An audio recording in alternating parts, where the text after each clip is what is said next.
Então, hoje nós vamos praticamente iniciar, porque a gente só fez uma introdução rápida desse tema obsessões e possessões na semana passada.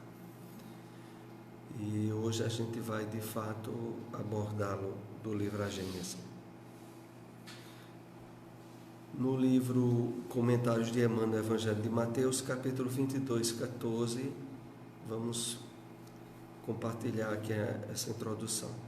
Teus mais íntimos pensamentos são ímãs vigorosos, trazendo-te ao roteiro as forças que procuras. Esquece todo o mal, para que o bem te enobreça o caminho. Não ouvides que o tempo infatigável dar-nos-á hoje e sempre o lugar que nos é próprio, porque a vida escolher-nos-á para a treva ou para a luz, segundo a nossa própria escolha. Então vamos fazer aqui algumas observações.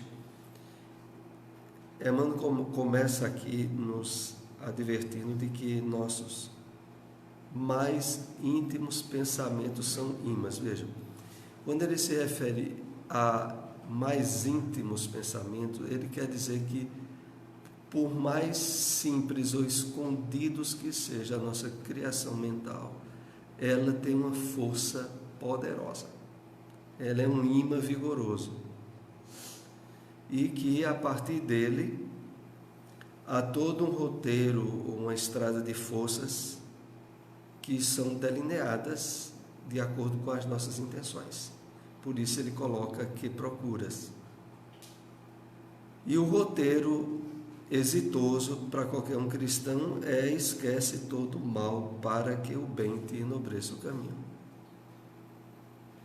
E aqui só que podemos acrescentar quando ele diz esquece todo o mal, a gente tem que sempre ter a lembrança que abrange, sobretudo, aquelas atitudes negativas ou mal intencionadas que nos causem prejuízo, porque é para que a gente esqueça todo o mal.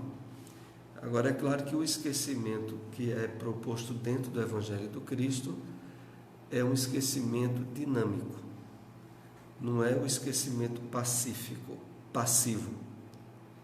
E a diferença é porque nós, de fato, só conseguimos digerir determinadas situações de prejuízo ou de desarmonia com outras pessoas ou em relacionamento, se a gente estabelecer um direcionamento às nossas emoções. Ninguém simplesmente esquece o mal, a não ser que faça algo para esquecê-lo. E esse algo muitas vezes é pelo menos uma prece pelas pessoas que tenham nos prejudicado. É ter a lembrança precisa que o Espiritismo nos dá de que todas as situações que inesperadamente nos ocorrem e que muitas das vezes pessoas são veículos de constrangimentos para nós, a causa original daquela situação está no nosso passado. Se não é o passado dessa vida, é o passado de outras vidas. Então, à medida que a gente vai aprofundando o conhecimento sobre a espiritualidade, a gente aprende que ninguém sofre pelos erros dos outros. E o cartório não bate errado na porta para cobrar.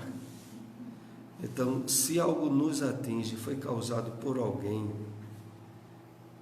na perspectiva reencarnatória que a doutrina nos dá, não há dúvida.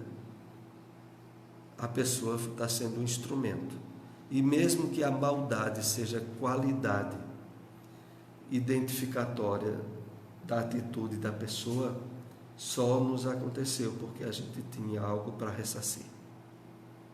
Então isso ajuda muito a que a gente esqueça todo o mal, no sentido de redirecione para que o bem te enobreça o caminho. Não ouvides ou não esqueças que o tempo infatigável dar-nos-á hoje e sempre o lugar que nos é próprio. porque a vida escolher-nos-á para a treva ou para a luz, segundo a nossa própria escolha. Veja, nesse final aqui, Emmanuel nos deixa bem responsáveis, ou completamente responsáveis, por aquilo que de fato se estabelece na nossa vida e que, de uma forma ou de outra, nós contribuímos. Isso quando não por ações ou atitudes conscientes, mas por aquelas decorrentes, tanto da experiência atual quanto de outras experiências encarnatórias. Finalizando, a gente poderia lembrar aqui o quê?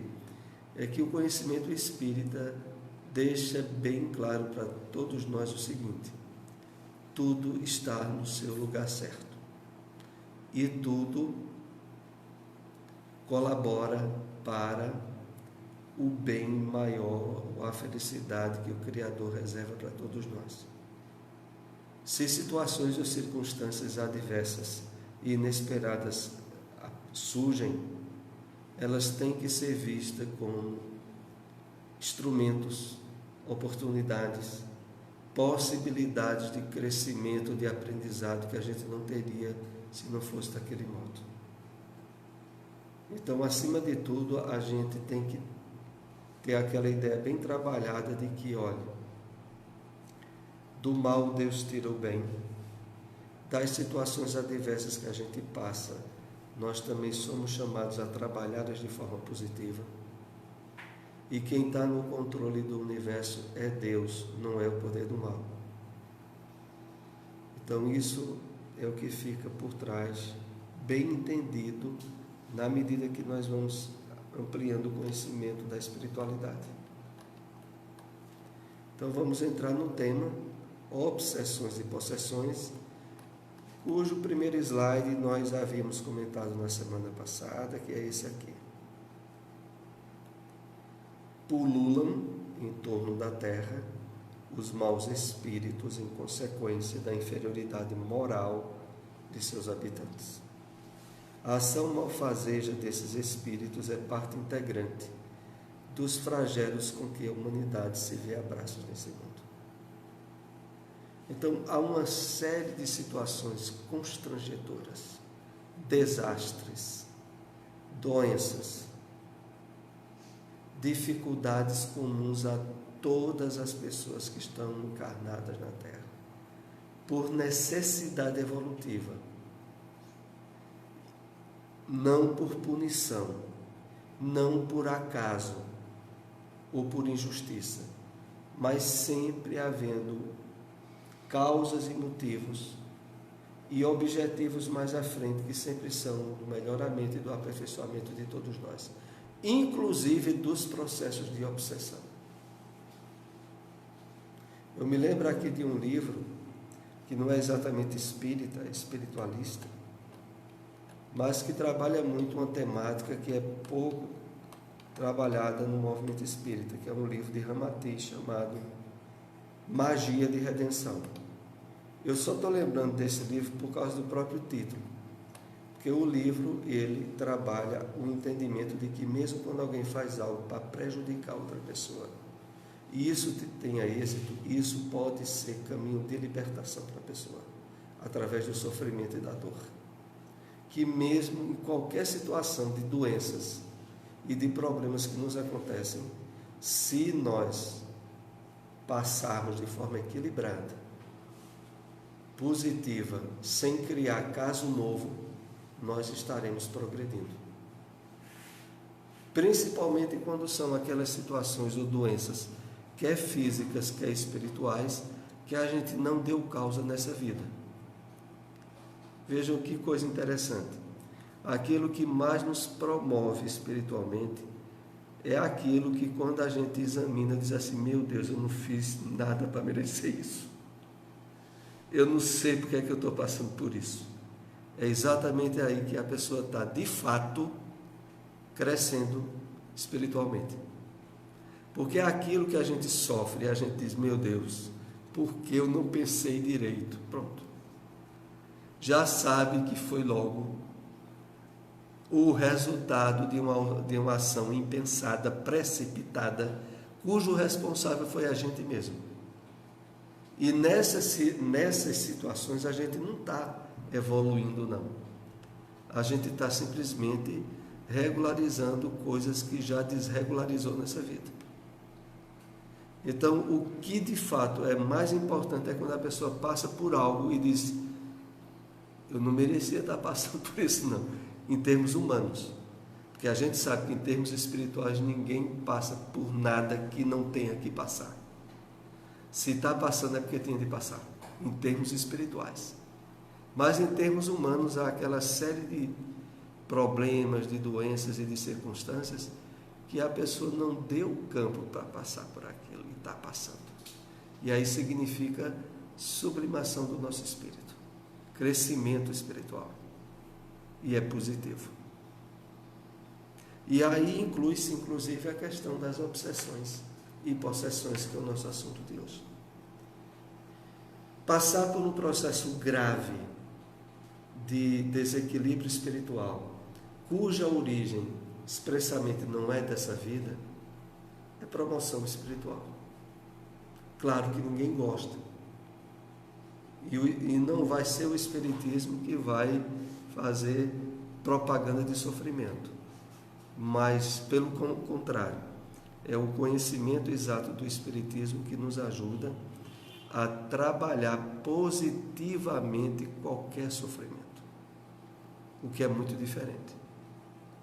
Porque quando a gente passa por uma situação amarga, quer seja de doença, quer seja de problema econômico, e a gente internamente fica revoltado, contrariado, a gente perdeu a lição e se candidata à repetição dela mais adiante. Isso é que é pior. Então, voltando aqui um pouco do texto, a ação malfazeja desses espíritos é parte integrante dos flagelos com que a humanidade se vê a braços nesse mundo. Esse assunto sobre obsessões e possessões é o último assunto que antecede no livro A Gênese, os milagres, onde vai ser analisada todas as intervenções do Cristo durante a sua pregação, inclusive os inúmeros casos de possessões e de obsessões que Jesus tratou. É por isso que a gente tem esse último assunto que antecede no livro A Gênese, o assunto dos milagres. Vamos continuar. A obsessão, que é um dos efeitos de semelhante ação, como as enfermidades e todas as atribulações da vida, deve, pois, ser considerada como provação ou expiação e aceita com esse caráter. Então, há obsessões que são provações e há obsessões que são expiações. E qual a diferença aqui? Há certas obsessões que chegam ao ponto de estabelecer, inclusive, circunstâncias físicas mutiladoras. A pessoa ficar sem os movimentos, a pessoa perder o juízo, ficar em termos psiquiátricos, esquizofrênico, desequilibrado, e a origem daquilo ali ter sido um processo obsessivo.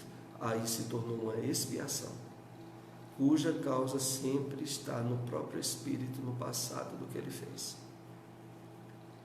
E aí vocês vejam, mesmo no caso de uma loucura originada num processo obsessivo, que tem muitas assim, nós sabemos que há muitas pessoas em tratamento psiquiátrico que, na verdade, a causa do mal foi espiritual. Não quer dizer que não tenha havido agora uma repercussão física e neuronal, porque muitas vezes aí a repercussão já houve e o tratamento que vai restabelecer um relativo equilíbrio será o tratamento medicamentoso e o tratamento espiritual. Mas a gente sabe que nesses casos, por trás, está sendo regularizada problemas graves do passado. Então, a própria doença mental, quando ela chega ao ponto de ser alienante, mesmo assim, espiritualmente falando, ela é libertadora. Ela é um método de ressarcimento para o espírito. Não é de graça que ele está passando por aquela situação e ele vai colher um resultado em termos de resolução ao retornar ao mundo espiritual. Soares, quando uma pessoa tem a vida normal, chega a uma certa idade, 22 anos, 34, aí começa a ter esses sintomas como se fosse uma obsessão. Os médicos dizem que é uma depressão e ele fica agressivo, aí vai para a medicação, etc. Como se fosse uma obsessão. Porque assim, na idade, foi o período que houve, ou que eles descobriram ele, assim. Porque ele passa a vida normal, entende o que eu estou dizendo? Veja só, o período clinicamente que se fala, onde mais ocorrem doenças psiquiátricas, como paranoias, como esquizofrenias e doenças graves, é em torno da adolescência, até o final da adolescência, que para o homem vai geralmente até 21, 22 anos de idade, mais ou menos. Então, esse período, ele é o período onde ocorrem mais problemas psiquiátricos para o homem, sobretudo. Então, veja, qual a causa?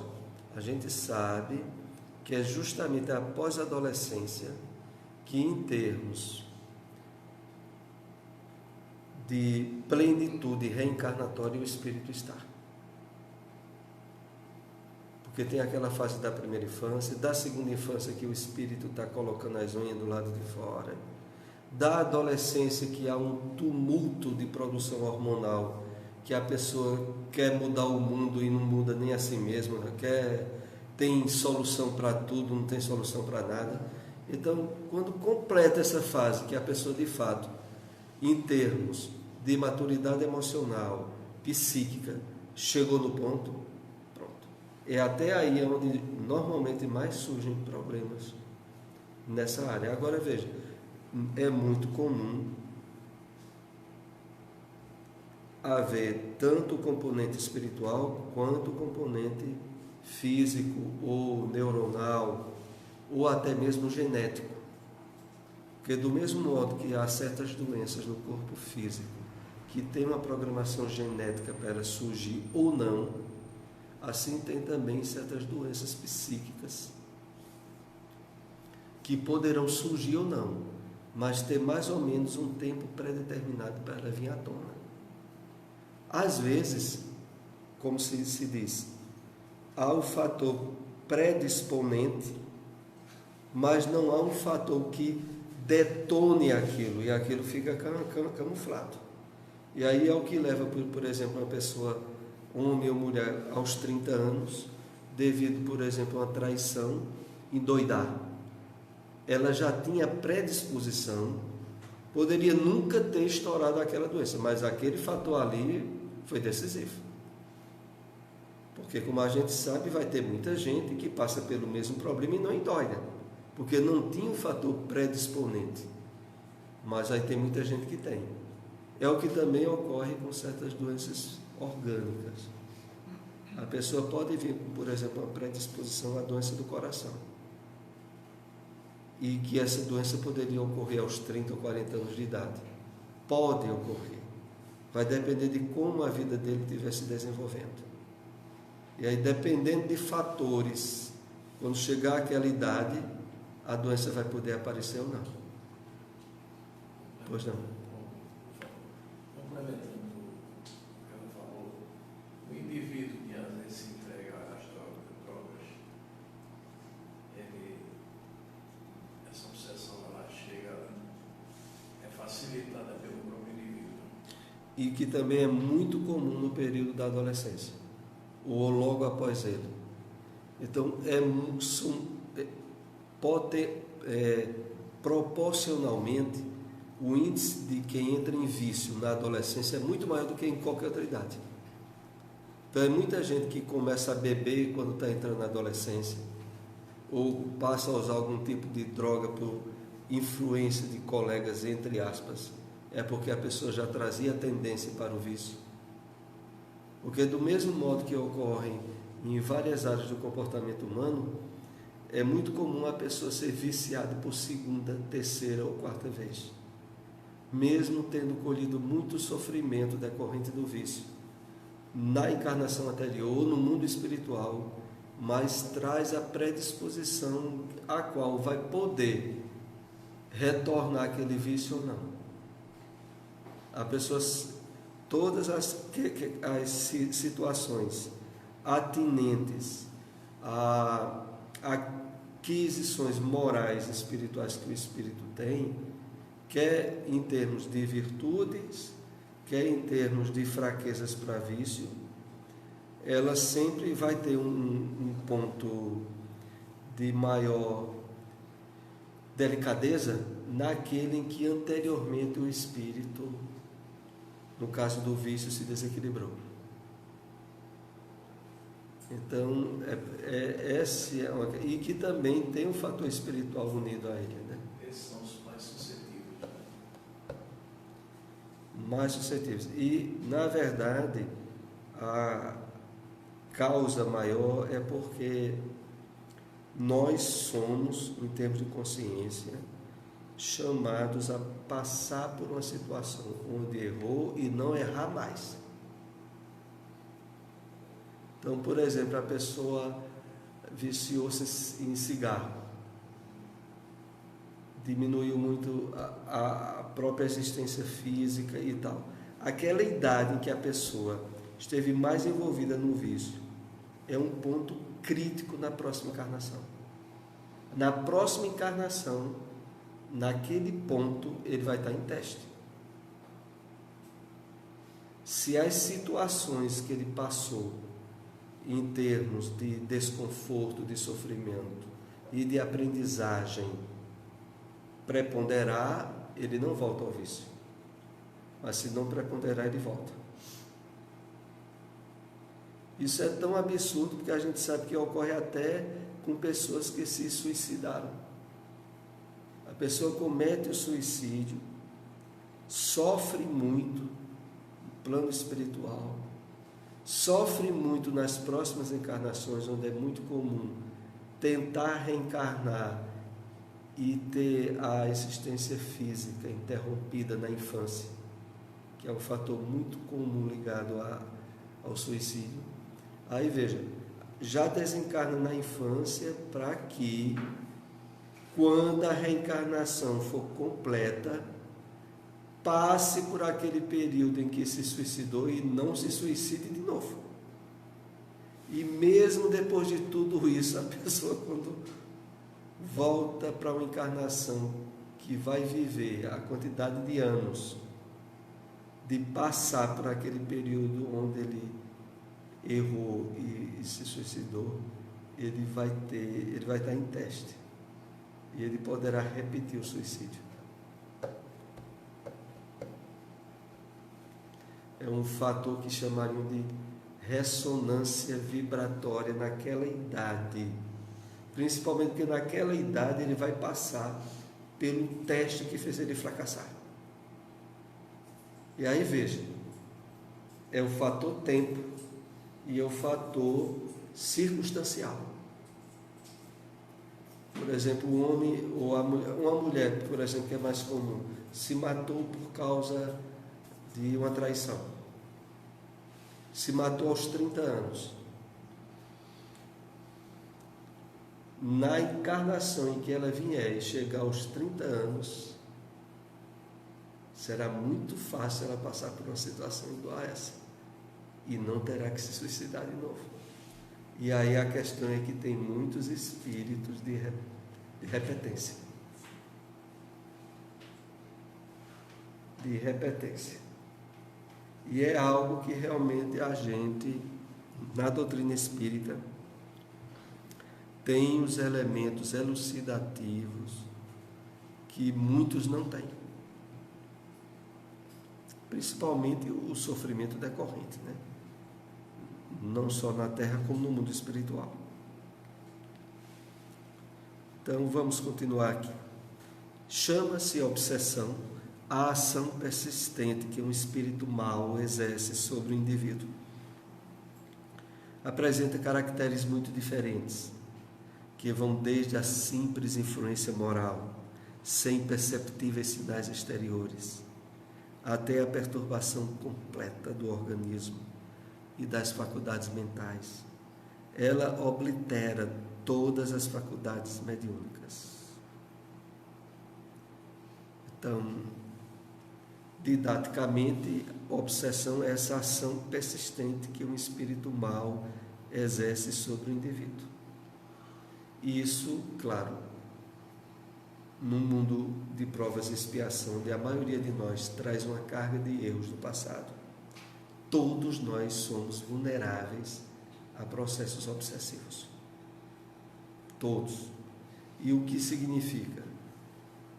Do mesmo modo que a gente tem que ter muito cuidado em relação a lugares, fatores ou elementos que poderiam prejudicar a saúde do nosso corpo, a gente depois de esclarecido, não vai meter o pé dentro de uma lama podre, sabendo que ali há uma proliferação de bactérias, né, de vírus, e a gente não vai, e se colocar por certa circunstância, vai procurar lavar os pés o quanto antes. Então, esses fatores de precaução em relação às coisas físicas, ele também deve ser feito em relação às coisas espirituais, às coisas entre aspas, aos seres espirituais, aqueles que estão no mundo invisível, mas que atuam, interagem, influenciam constantemente nosso pensamento, nossas atitudes e emoções ao longo do dia, e que também são influenciados por nós.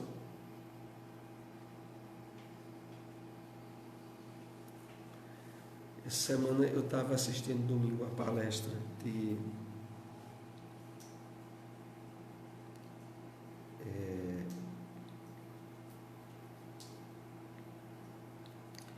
me lembrei do sobrenome, Novaes, depois eu me lembro do primeiro nome. É lá da Bahia. Ele é um psicólogo. E transmitirá até pelo Facebook ao vivo. Lá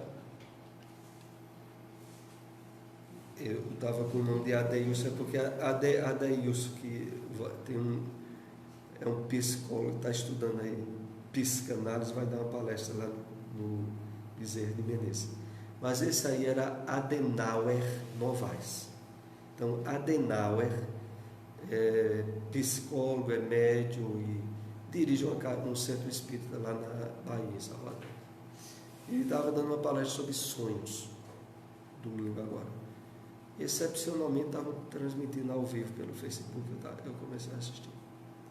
E aí ele dizendo que ele deve ter hoje em dia uns 60 anos de idade, mais ou menos. Ele conheceu o Espiritismo com uns 20 anos. Há um tempo atrás ele esteve até em Santa Cruz, no centro espírita lá de Santa Cruz, mais ou menos uns 10 anos atrás. Ele é autor de alguns livros sobre psicologia espírita, baseado no Evangelho do Cristo, que a gente tem até lá no Bezerra de Menezes. Mas veja, eu só me lembrei dele pelo seguinte: ele dizendo que logo quando ele começou a conhecer o Espiritismo e começou a frequentar a reunião mediúnica, ele teve um espírito que se comunicou através de uma médium, dizendo que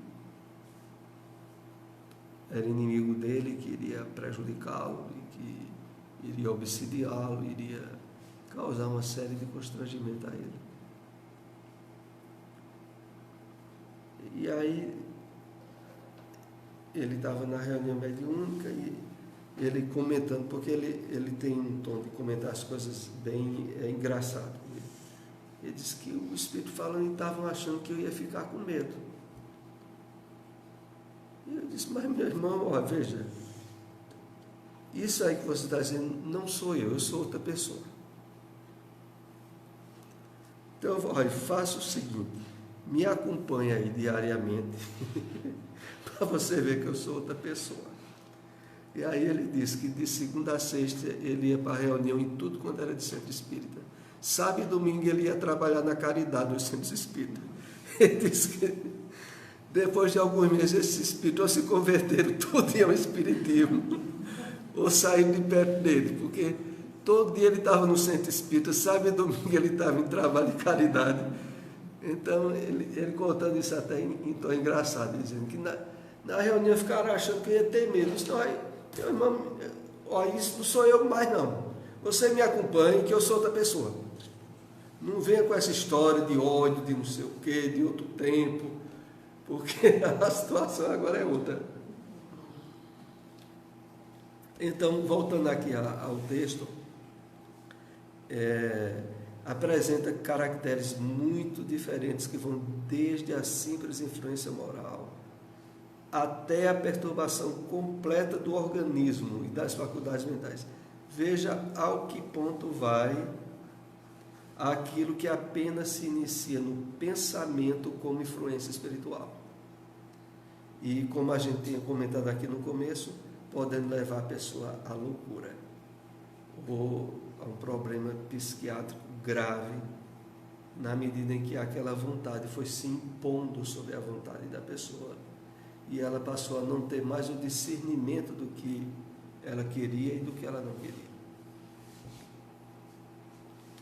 Assim como as enfermidades resultam das imperfeições físicas que tornam o corpo acessível às perniciosas influências exteriores, a obsessão decorre sempre de uma imperfeição moral, que dá ascendência a um espírito mau.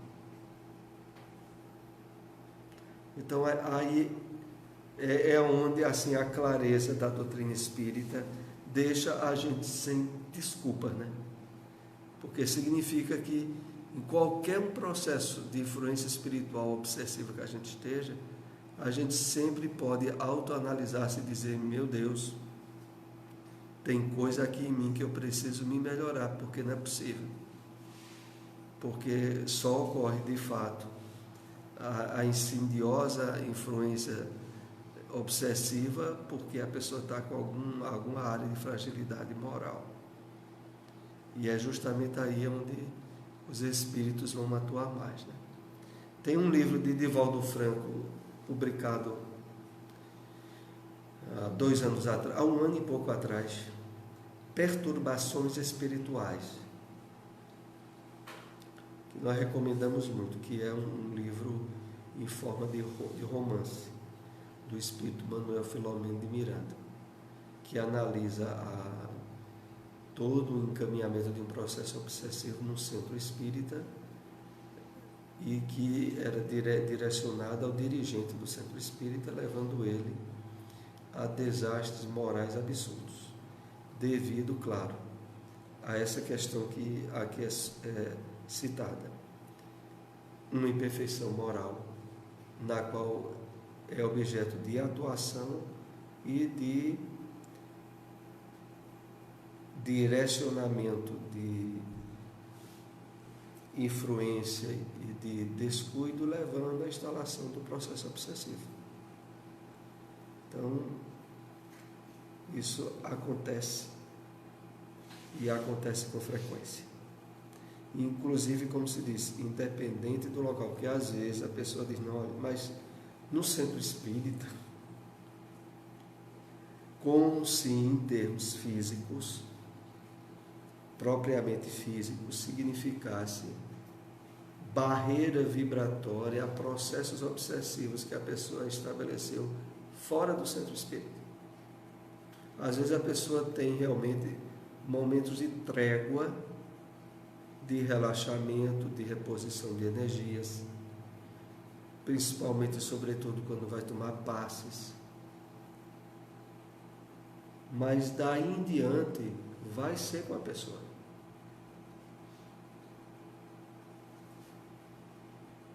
A uma causa física opõe-se uma força física. A uma causa moral precisa que se contraponha uma força moral. Para preservá-la das enfermidades, fortifica-se o corpo.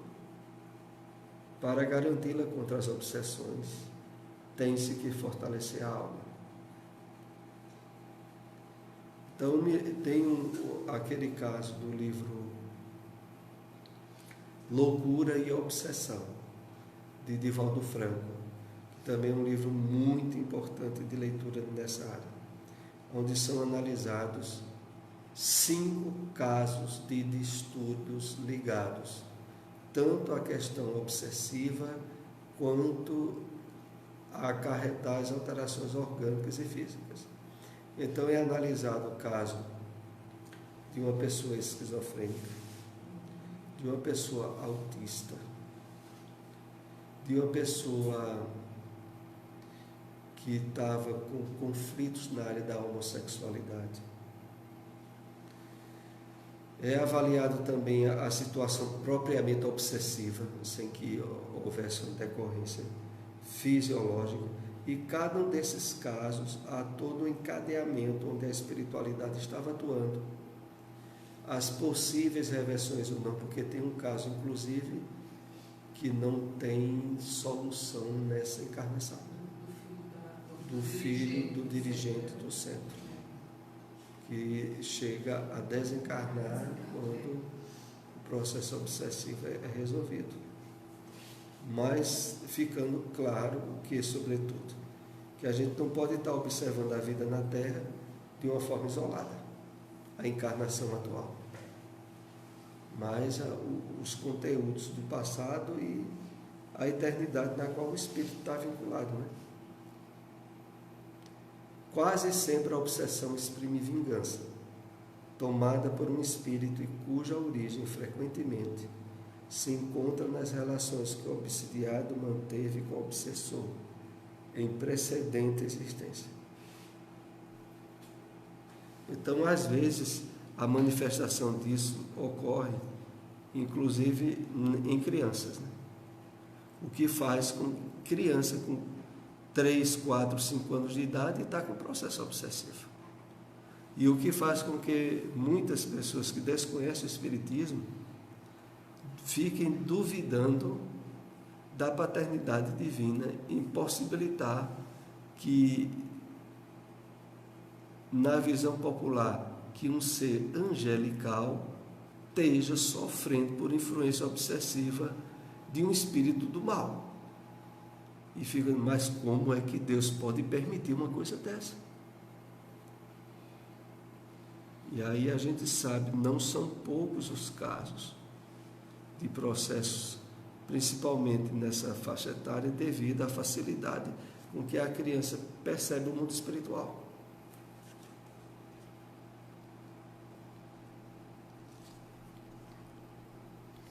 É claro que há também uma proteção maior na fase infantil, como a gente sabe, principalmente na primeira infância, do anjo guardião, do espírito protetor. Só que questões muito graves que o espírito tenha se envolvido podem, e muitas vezes ocorrem, de impedir, por mais proteção que ele tenha, de ser evitado o estabelecimento daquele quadro obsessivo grave. Para muitos espíritos, a encarnação é uma espécie de fuga para um esconderijo, onde durante algum tempo ele fica escondido dos espíritos que já o perseguiam no mundo espiritual, até que, pelas leis magnéticas e vibratórias, eles são atraídos. E aí muitas vezes o processo inicia-se, e principalmente à noite, né, quando vai dormir. É o período onde realmente as pessoas, os pais que têm uma certa noção de espiritismo e de evangelho, não poderiam nunca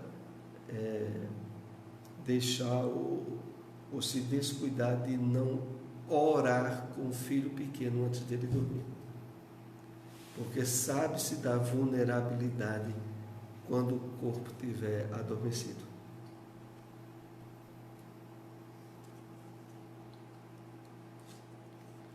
Eu me lembro que quando eu era pequeno, até 7, 8 anos de idade, se eu não rezasse o Pai Nosso antes de dormir, eu tinha pesadelos.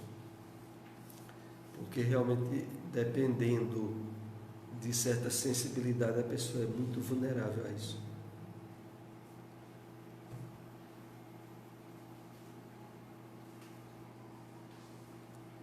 Nos casos de obsessão grave, o obsidiado fica como que envolto e impregnado de um fluido pernicioso, que neutraliza a ação dos fluidos salutares e os repele.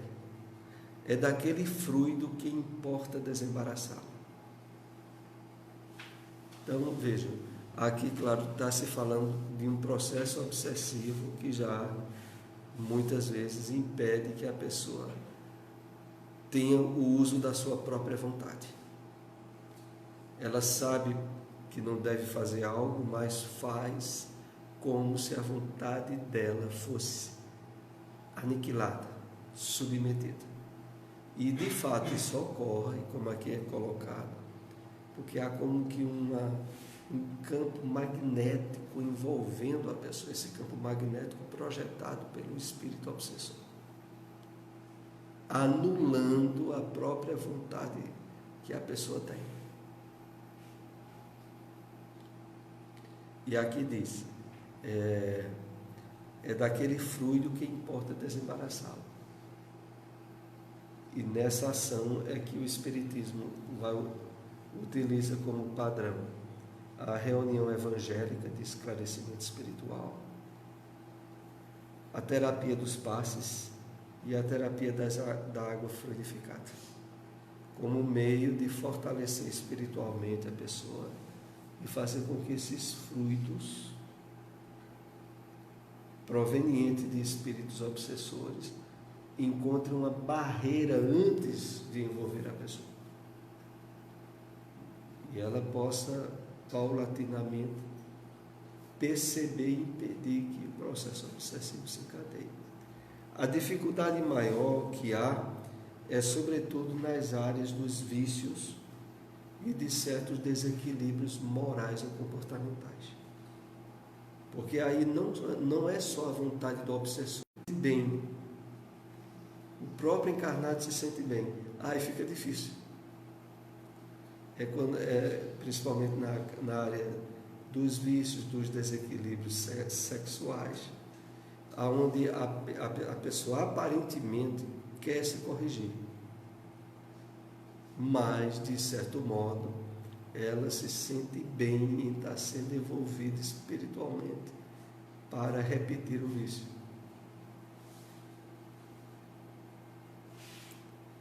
Vamos aqui para o último slide pelo horário.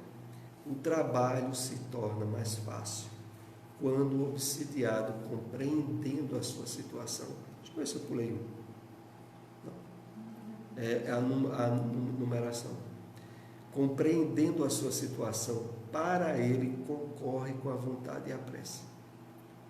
Outro tanto não sucede quando, seduzido pelo espírito que domina, se ilude em relação às qualidades deste último e se compraz no erro. Então, realmente, a solução de processos obsessivos é facilitado quando a pessoa tem consciência disso e quer se livrar. E nisso usa a prece e a vontade de superar. Mas quando isso não sucede, porque seduzido pelo espírito que o domina, se ilude em relação às qualidades deste último e se compraz no erro. Aí fica muito difícil. É uma dificuldade que depois só se consegue superar ela através do sofrimento. Eu me lembro do caso do livro No Mundo Maior, o caso do Antídio.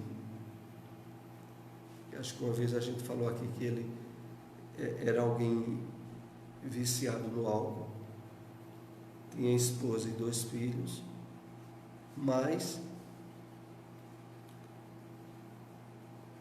a espiritualidade face às preces da esposa, a intercessão, vinha tentando ajudar ele ao máximo para que ele largasse o vício do álcool. Só que aí ele tinha recaída, e aí o livro narra quando um espírito benfeitor que acompanhava ele vai pedir ajuda a Calderário, porque Antídio tinha tido outra recaída, tinha voltado a beber, passou um período sem beber, mas voltou. E aí eles vão lá, e aí o Calderário diz: mas ele está em casa agora? Ele diz: não, deixei ele no bar. A gente tem que ir lá no bar, porque já ficou lá. E quando chega lá no bar, Antídio tá daquela história de saideira, que nunca é a saideira, e bebendo.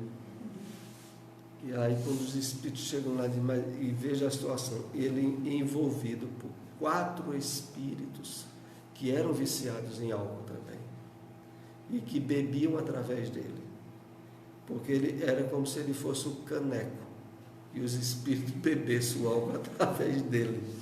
Ele só servia de caneco. E aí, naquela situação que eles estão lá, o Calderário diz: olha, o único jeito que havia agora era através de passes adoecê-lo. E aí aplica um passe no bar mesmo, aplica um passe no coração dele para dar uma parada cardíaca. Uma parada cardíaca rápida, só que suficiente para ele gritar pedindo socorro, dizer: vou